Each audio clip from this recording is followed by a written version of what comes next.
প্রথমে সবার কাছে হাত জোর করে ক্ষমা চেয়ে নিচ্ছি যদি কারোর মনে কোনো রকম ভাবে আঘাত দিয়ে থাকি। হ্যাঁ, এটা একটা সোশ্যাল এক্সপেরিমেন্ট ছিল, আমরা আসলেই বিয়ে করিনি। তো কি চলছে বন্ধুরা, চলে এসেছি আবার একবার নতুন একটি ইন্টারেস্টিং ব্র্যান্ড নিউ ভিডিও নিয়ে। জানি ভিডিও নিয়ে আসতে অনেক লেট হয়ে গেছে, এর মধ্যে মানে অনেক কিছু ঘটে গেছে। কোথাও মেয়ের মা মেয়েকে তুলে নিয়ে চলে যাওয়ার পর তাদের আবার মিল হয়ে যাচ্ছে, আবার কোথাও মেয়েকে বিয়ে করে ফুলসজ্জা করার পর প্র্যাঙ্ক বলে চালিয়ে দিচ্ছে। হ্যাঁ, এটা একটা সোশ্যাল এক্সপেরিমেন্ট ছিল, আমরা আসলেই বিয়ে করিনি। হ্যাঁ, সেটা আমরা খুব ভালো করে জানতাম যে তোরা কেউ বিয়ে করিসনি, বাট কথা হচ্ছে তোদের প্র্যাঙ্কটা যদি মানে এতটাই রিয়েলিস্টিক হয় তাহলে মানে অরিজিনালটা কেমন হবে। তো যাই হোক বন্ধুরা, আজকে আমরা দেখবো দিদির সোশ্যাল এক্সপেরিমেন্ট কেমন ছিল। তাহলে চলো বেশি সমালোচনা করে ভিডিওটা শুরু করা যাক। আর হ্যাঁ, ভিডিওটা শুরু করার আগে অবশ্যই দয়া করে কানে হেডফোনটা লাগিয়ে নেবে, আর যারা আমার চ্যানেলে নতুন আছেন অবশ্যই চ্যানেলটাকে সাবস্ক্রাইব করে নেবেন। তো চলো বড় বেশি না আমাকে ভালো আছে, ভিডিওটা শুরু করা যাক। Let's get and start.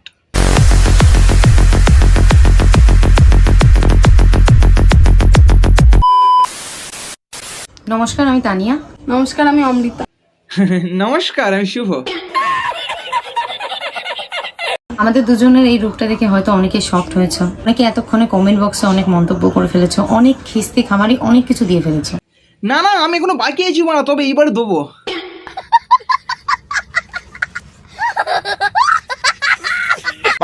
প্রথমে সবার কাছে হাত জোর করে ক্ষমা চেয়ে নিচ্ছি যদি কারোর মনে কোনো রকম ভাবে আঘাত দিয়ে থাকি।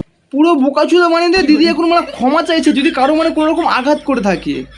বলছি দিদি, তুমি মানে কারোর মানে কোনো রকম আঘাত করোনি, কিন্তু পাবলিককে যে বোকাচুদা বানিয়েছো, মেয়েদের উপর থেকে সম্পূর্ণ বিশ্বাসটাই চলে যাবে মানে। ঠিক বলেছো। আমার কোনো দিক থেকে মনে হয়েছে যে আমাদের সমাজ অনেকটা এগিয়ে গেছে, কিন্তু সেটা শুধু নামই। বাট সমকামীদের ভালোবাসা কিন্তু আজও আমাদের সমাজে স্বীকৃতি পায়নি। ভালোবাসা না বাল, মনে খালি চোদার তাল।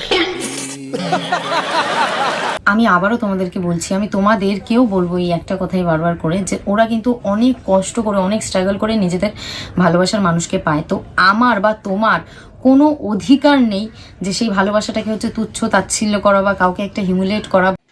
ভালোবাসার জন্য, বিয়ে করার জন্য, বংশ বিস্তার করার জন্য ভগবান নারী পুরুষ উভয়কে বানিয়ে পাঠিয়েছে।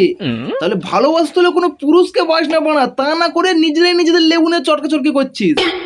বাত তো সহি তোমাদের যদি মনে হয় এটা প্র্যাঙ্ক, তো প্র্যাঙ্ক যদি করারই হতো, এরকম সমাজে এরকম অনেক মানুষ করছে, অনেক রকম প্র্যাঙ্ক করছে, আমি কারোর নাম নিতে চাই না। সমাজে সবাই প্র্যাঙ্ক করছে, শুধু আমাদের দিদি ছাড়া। আমাদের দিদি তো মানে কোনো রকম প্র্যাঙ্ক করেনি, শুধু হালকা করে সকলকে একটু বোকাচুদা বানিয়ে দিয়েছে। আমাদের যেরকম নর্মাল ভাই বোনের সম্পর্ক, তো একটা তোমরা হামি দাও, একটা চুমু খাও, সেই জিনিসটা খুব সাধারণ ব্যাপার। আমার ঘরে যদি আজকে বোন থাকতো তাহলে এটা কিন্তু খুব খুব সিম্পল জিনিসটা, বিষয়টা কিন্তু সেটা না। ভাই বোনকে চুমো খাওয়া, হামি দেওয়া এটা একটা সিম্পল ব্যাপার, কিন্তু মানে গালের মধ্যে পাইপ ঢুকে সেই গালের জল খাওয়া এটাও কি মানে সিম্পল ব্যাপার? জানি না, আমিও জানি না মারা। বাট এটা যদি আজকে কোনো ছেলের সাথে করতাম, তখন কিন্তু ওই জায়গায় দাঁড়িয়ে আমার চরিত্রে একটা কাদা ছেটাছেটি হতো, যেটা কিন্তু আমি করিনি। তো আমি সমস্তটা ভেবে, সমস্ত কিছু ভেবেই ছক কষেই তারপরে পাবলিককে বোকাচুদা বানিয়েছে। হ্যাঁ, এটা একটা সোশ্যাল এক্সপেরিমেন্ট ছিল। আচ্ছা, আর এই যে বর ছেড়ে চলে যাওয়া, বউ ছেড়ে চলে যাওয়া, এগুলো কি বড় সোশ্যাল এক্সপেরিমেন্ট ছিল? না মানে এগুলোর থেকে অডিয়েন্সে কি বোঝাতে চেয়েছিলিস? যে কারো যদি বর ছেড়ে চলে যায় তাহলে সোশ্যাল মিডিয়ায় এসে হাগমাগ করে কান্নাকাড়ি করতে হবে, রোস্টারদের হুমকি দিতে হবে, গাল দিতে হবে, তাহলেই বড় বর ফিরে আসবে। আর এদিকে তুই মধ্যমটা হুমকি দিচ্ছে, কেউ যদি তাদেরকে নিয়ে রোস্ট করে তাহলে তাকে ল্যাংটো করে ডিনের চালে শুকোতে দেবে। তুমি যদি নেক্সট টাইম থেকে কোনো রোস্টারকে রোস্ট করতে দেখেছি, ল্যাংটো করে টিনের অ্যাডভেসে চালে শুকাতে দেবো। শুকনো করতে দেওয়ার নাম করে বান্ডু দেখার ধান্দা, তাই না? বুঝি না নাকি মানে?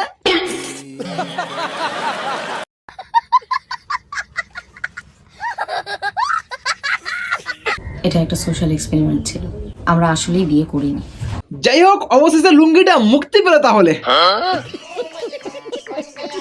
আমার কোনো দিক থেকে মনে হয়েছে যে আমাদের সমাজ অনেকটা এগিয়ে গেছে, কিন্তু সেটা শুধু নামই। বাট সমকামীদের ভালোবাসা কিন্তু আজও আমাদের সমাজে স্বীকৃতি পায়নি। সব জিনিসের ক্ষেত্রে একটা নিয়ম থাকে, পৃথিবী ও সূর্যের চারপাশে নিজের কক্ষপথেই ঘুরে।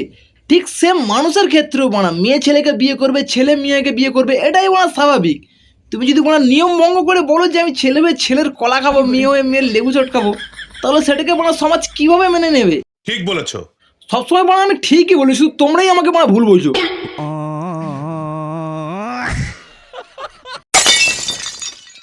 তাই আমাদের দুজনের কোথাও না কোথাও মনে হয়েছে যে এই সমাজের জন্য কোথাও একটা ছোট মেসেজ বা একটা ছোট সোশ্যাল এক্সপেরিমেন্ট করাটা দরকার। কিন্তু লুঙ্গি পরে মানে এটা কেমন এক্সপেরিমেন্ট ছিল? আবারও বলছি, তোমাদের মনে যদি কারোর আঘাত দিয়ে থাকি তাহলে হাত জোর করে আমরা দুজনেই ক্ষমা চাইছি তোমাদের কাছে। আশা করি বিষয়টা হচ্ছে সবার কাছে সমস্তটা ক্লিয়ার। তো যাই হোক বন্ধুরা, এর থেকে তোমরা কি শিখলে? যখন তোমাদের চ্যানেলের রিচ ডাউন হয়ে যাবে তখন তোমরা বিয়ে করে নেবে। সেটা ছাগল হোক বা কুকুর বোনা দেখার দরকার নেই, মোটামুটি তোমরা বিয়ে করে নেবে। তারপরে দেখবে বলা ধামাকা, সপ্তাহখানেকের মধ্যে তোমার চ্যানেলে লাখ লাখ সাবস্ক্রাইবার কমপ্লিট। তারপরে একদিন সবকিছু রিভিল করে দেবে যে হ্যালো গাইস, এটা জাস্ট একটা সোশ্যাল এক্সপেরিমেন্ট ছিল। আমি দেখতে চেয়েছিলাম যে মানুষ যদি কখনো কোনো ছাগলকে ভালোবেসে বিয়ে করে তাহলে সমাজকে তাকে মেনে নেবে। ব্যাস বাড়া, শুধু এইটুকুনি কথা বলে দেবে, তোমার সব দোষ কাটান। কেউ তোমাকে কোনো রকম খিস্তে দেবে না, বাড়া গাল দেবে না, কিছু দেবে না।